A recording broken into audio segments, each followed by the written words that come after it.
sebenarnya maaf ya Pak Lukas, 3-6 bulan tuh bukan buat nakut-nakutin, tapi memang proses di tempat kami itu sedikit agak panjang kalau Ya, UI UX itu. paham Jadi Pak, Pak. Karena saya sebagai pelakunya juga ngalamin lama. iya, iya, iya. Ya. Nah, jadi kita lihat ya tadi yang untuk membangun toko, apalagi kalau misalnya stakeholder-nya masih bingung Pak Lukas, gitu. Hmm. Jadi gini deh, nanti kalau udah selesai tiba-tiba di bulan ketiga dia bilang, anak saya kemarin lihat ini nih, kayaknya gini menarik juga. Nah, itu lebih lama lagi Pak, gitu. Ya.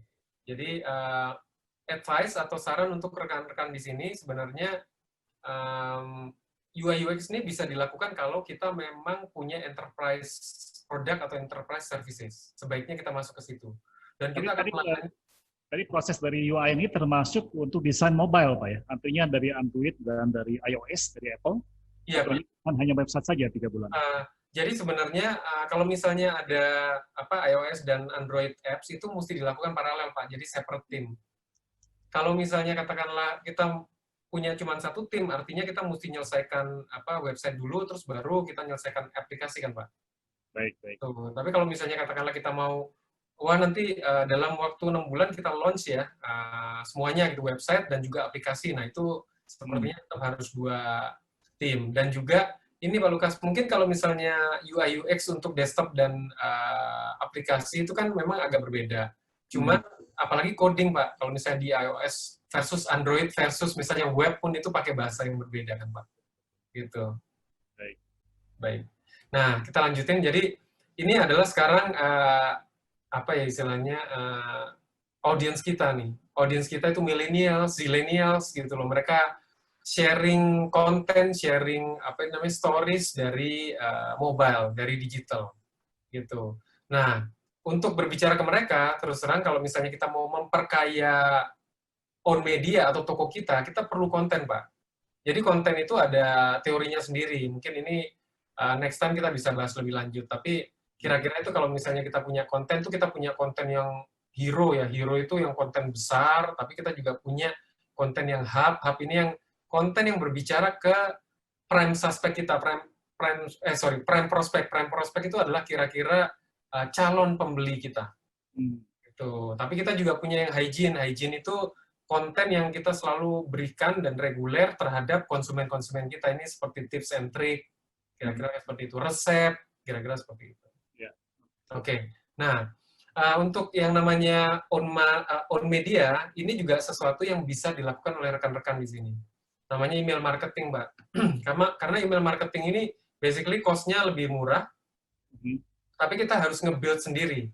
Nge-build it sendiri itu maksudnya apa ya istilahnya, kita harus punya list dari prospek atau klien yang kita mau kirimin email marketing ini. Sebelah kiri ini ada sampel, jadi Birchbox gitu ya. Bahkan dia meng-greet atau menyapa pelanggannya itu pakai nama. Nah, kalau kita pakai email marketing platform, kita bisa masukkan ada kolom nama, nomor telepon, sama email. Jadi emailnya si Paula pasti dia di-greet, "Hai Pamela." Paula, "Hai Paula." Atau Pamela, "Hai Pamela." Hmm. Atau, "Hai Pak Lukas, Pak Dedi." Gitu. Kita bisa tambahin ini imbuhan juga di situ. Terus ini ada apa itu namanya? Ada narasi gitu. Dan juga biasanya ada yang namanya ini Pak, kayak promo code gitu loh, supaya dia juga tertarik untuk membaca dan juga tertarik untuk bertransaksi. Jadi ini ada simple apa itu namanya email marketing sample yang sebelah kanan ini Starbucks. Nah ini ada apa itu langkah-langkah. Jadi ini juga nanti bisa dipakai juga oleh rekan-rekan. Langkahnya kalau mau membuat email marketing itu kita harus tentukan goals-nya. Goals itu kita mau meraih berapa orang, lalu mau dikirim kapan, setiap awal minggu kah, atau setiap akhir bulan kah, saat orang gajian, dan sebagainya, itu goals-nya mesti ditentukan. Apakah ini untuk CRM, atau istilahnya untuk meretain customer, ataukah untuk mendapatkan customer baru. Nah, lalu bangun daftar email. Jadi daftar emailnya ini dibangun dalam artian kita punya 10 list, 100 list, 1000 list untuk orang-orang yang bisa kita kirimkan gitu. Nah, terus tentukan objektif. Jadi objektif dari apa itu namanya masing-masing email ini juga berbeda. Gitu. Ada objektif yang untuk apa istilahnya lower funnel atau orang yang sudah pernah membeli kita tawarkan barang lain. Ada orang-orang yang belum membeli istilahnya prospek kita set di situ. Lalu bisa juga kita lakukan yang namanya desain A/B testing, Pak. Baik. Jadi A/B testing ini kita bisa membuat ada satu buah apa itu namanya glad you're here, artinya kami senang kamu sudah berada di sini gitu. Tapi kata-kata ini kan namanya headlines ya, judul gitu ya, judul dari email marketing. Ini bisa dirubah-rubah. A/B testing itu kalau kita pakai kata-kata ini dibandingkan pakai kata-kata use our coupon atau misalnya gunakan kupon promo kami, itu nanti yang mana yang lebih banyak dibuka orang atau yang mana yang lebih banyak convert gitu. Itu juga bisa kita lakukan A/B testing, Pak. Gitu. Nah, kalau misalnya dulu tuh kita nyetak brosur tuh harus 1.000 lembar gitu, Pak ya. Itu kan cukup lama, cukup banyak ya, cukup costly gitu. Nah, kalau dia digital ini kita bisa bikin 10 desain dikirim ke 10 orang berbeda, Pak. Jadi testingnya itu cepat. Kalau dulu tuh wah kita mesti ngabisin 1.000 ini kan, 1.000 print gitu loh. Nah, kalau ini tuh bisa cepat banget. Wah, kita tahu nih kalau misalnya gambar tumbler 1 lebih bagus daripada tumbler 3, misalnya gitu. Atau misalnya tumbler 3 lebih bagus karena itu untuk family misalnya. Nah, itu bisa kita analisa. Nah, ini yang kita analisa jadinya. Setelah ada A/B testing, kita lakukan analisa. Nah, aspek-aspeknya, kita satu nih, email marketing mesti pakai headline yang menarik nih, Pak. Terus gunakan foto high-res yang menarik juga. Jadi fotonya mesti bagus, Pak. Gitu. Ini karena apa itu namanya terkait sama fashion, kita ada orang dengan baju yang menarik. Kalau misalnya di sini apa itu namanya Starbucks, kita punya tumbler, kira-kira kayak gitu. Terus Terus kita juga terkait email marketing, berarti kita sudah melakukan sebuah proses, sudah memiliki media. Iya, benar, Pak. Ada masuk pertanyaan Pak Ari, mungkin ini tepat waktunya untuk ditanyakan juga email marketing. Nah, apakah email marketing Indonesia itu cukup efektif? Karena dia ada pertanyaan dari Ibu Agustin bahwa beliau sendiri banyak sekali menerima email dan itu hanya sekali saja untuk dibuka. Apa sering untuk supaya bisa kita melakukan email marketing itu apakah efektif atau enggak? Di beberapa tempat efektif sekali. Ada ini kebetulan Ibu Agustin Rimba Blessing mention banyak sekali pribadi mendapat email tapi hanya buka yang penting atau urusan sendiri. Benar, Bu. Ibu itu adalah 90% orang di Indonesia, Bu. Yang buka email itu cuma 10%, email promosi ya. Gitu. Ibu nggak salah, Ibu adalah benar. Cuman perusahaan seperti kami, itu kita mencari 10% orang lainnya, Bu. Begitu. Jadi di dunia digital itu ada yang namanya open rate, ada yang namanya click through rate, Pak Lukas dan rekan-rekan. Open rate itu di mana orang membuka email tersebut. Gitu. Tapi begitu yang namanya click through rate, setelah dia baca email, dia klik untuk mendapatkan kupon atau masuk ke dalam website.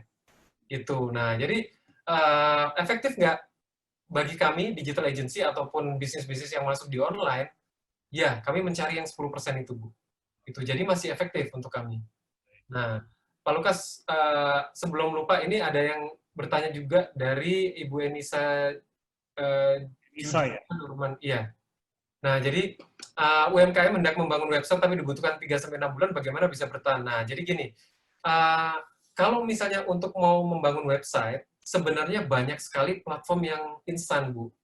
Di dalam WordPress ada banyak template yang dalam sehari bisa jadi. Ya.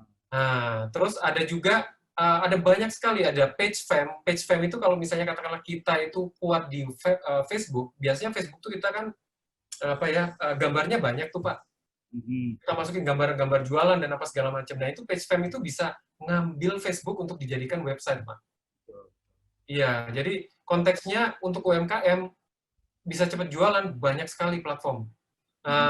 Yang tadi saya share untuk 3-6 bulan, itu adalah untuk corporate ataupun enterprise website, Pak. Jadi tidak bisa diaplikasikan ke UMKM. Pak, nanti nunggu 6 bulan udah keburu lewat, Pak. Udah aging barangnya kan. Jadi udah nggak bisa itu. Jadi kita harus gunakan platform-platform pintar yang cepat, Pak.